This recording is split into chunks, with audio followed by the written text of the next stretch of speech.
केरल तट पर लाइबेरियाई मालवाहक जहाज के डूबने से समुद्र में 100 कंटेनर गिरने की आशंका है। इसके बाद इलाके में तेल रिसाव की आशंका खड़ी हो गई है।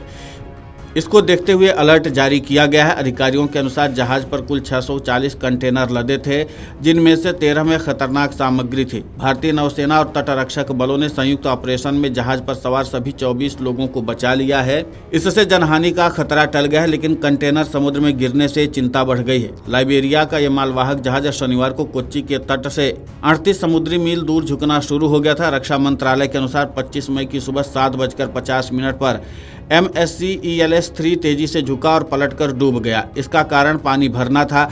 जहाज पर रखे 640 कंटेनरों में से 13 में रासायनिक रूप से संवेदनशील सामग्री थी, जबकि 12 कंटेनर कैल्शियम कार्बाइड से भरे हुए थे।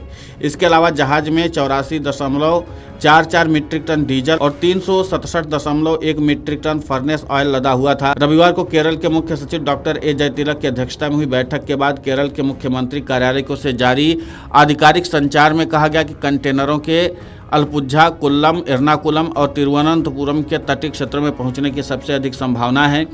तेल की परत केरल के किसी भी हिस्से तक पहुंच सकती है, इसलिए तटीय क्षेत्र में अलर्ट जारी कर दिया गया है। कंटेनर 3 किलोमीटर प्रति घंटे की गति से समुद्र में बह रहे हैं। गिरे हुए कंटेनरों में तेल और जहाज में इस्तेमाल होने वाली समुद्री ईंधन भी लीक होने की आशंका है। तटरक्षक बल ने तेल रिसाव को रोकने के लिए 2 जहाज और 1 डोर्नियर विमान तैनात किया है। बैठक में कहा गया कि जहाज अलपुझा तट पर थोट्टापल्ली से करीब 14.6 समुद्री मील दूरी पर पूरी तरह डूब गया। डूबे हुए जहाज से 20 समुद्री मील के क्षेत्र में मछली पकड़ने पर प्रतिबंध लगा दिया गया है। तटीय क्षेत्रों में रहने वाले लोगों और मछुआरों को सलाह दी गई कि वे किनारे तक पहुंचने वाली वस्तुओं या कंटेनरों को न छुएं, उनके पास न जाएं। उन्हें कंटेनरों से कम 200 मीटर दूर रहने के लिए कहा गया है। यदि कंटेनर बहकर किनारे पर आ जाते हैं तो कारखानों और बॉयलर विभाग को दक्षिणी और मध्य केरल के जिलों में 2-2 और उत्तरी जिलों में 1-1 रैपिड रिस्पांस टीम तैयार करने के लिए कहा गया है। सभी लोगों को सुरक्षित रेस्क्यू। तटरक्षक बल ने पुष्टि की है कि जहाज में मरीन गैस, ऑयल और अति निम्न सल्फर ईंधन तेल था। जहाज के असंतुलित होने के कारण संकट की स्थिति उत्पन्न हो गई है, जिसके बाद आपातकालीन सहायता का संदेश भेजा गया। कोच्चि स्थित भारतीय तटरक्षक बल के समुद्री बचाव उपकेंद्र ने तुरंत एक समन्वित बचाव अभियान शुरू किया है। रक्षा मंत्रालय ने बताया कि तटरक्षक बल का एक डोर्नियर विमान हवाई निगरानी के लिए भेजा गया है, जिसने 2 जीवन रक्षा नौकाओं में मौजूद लोगों को देखा। जहाज पर सवार रूस, यूक्रेन, जॉर्जिया और फिलीपीन के नागरिकों समेत कुल 24 चालक दल के सदस्यों को बचा लिया गया था। ये जहाज 640 कंटेनरों के साथ चल रहा था। इनमें से 13 कंटेनर खतरनाक रसायनों से भरे थे, 12 में कैल्शियम कार्बाइड था। इसके अलावा जहाज में करीब 84.44 मीट्रिक टन डीजल और 367.1 मीट्रिक टन फर्नेस ऑयल था। अगर ये पदार्थ समुद्र में फैलते हैं तो तटीय इलाकों में समुद्री जीवन और पर्यावरण को भारी नुकसान पहुंच सकता है।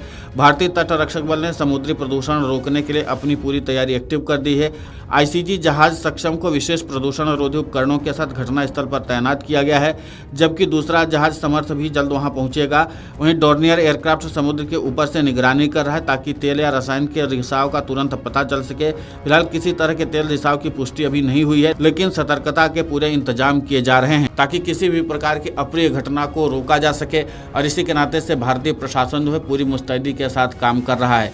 अब देखना होगा कि जिस तरीके से स्थिति निर्मित हुई है, इस पर आखिर नियंत्रण कब तक पाया जाता है, क्योंकि जाहिर सी बात है कि जो कंटेनर अभी बह रहे हैं वो भी खतरा पैदा कर सकते हैं। और इसीलिए स्थानीय प्रशासन जो है वो लगातार मुस्तैदी से काम कर रहा है। लेकिन अब ये बात देखने लायक होगी कि कोई बड़ा हादसा न हो जाए, और इसके लिए प्रशासन की सतर्कता कितना काम में आती है।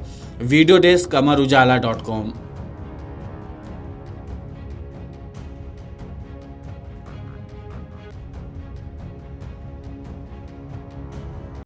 अगर आप ये वीडियो YouTube पर देख रहे हैं तो हमारे चैनल को सब्सक्राइब कर बेल आइकन दबाएं, और Facebook पर देख रहे हैं तो हमारे पेज को लाइक करें।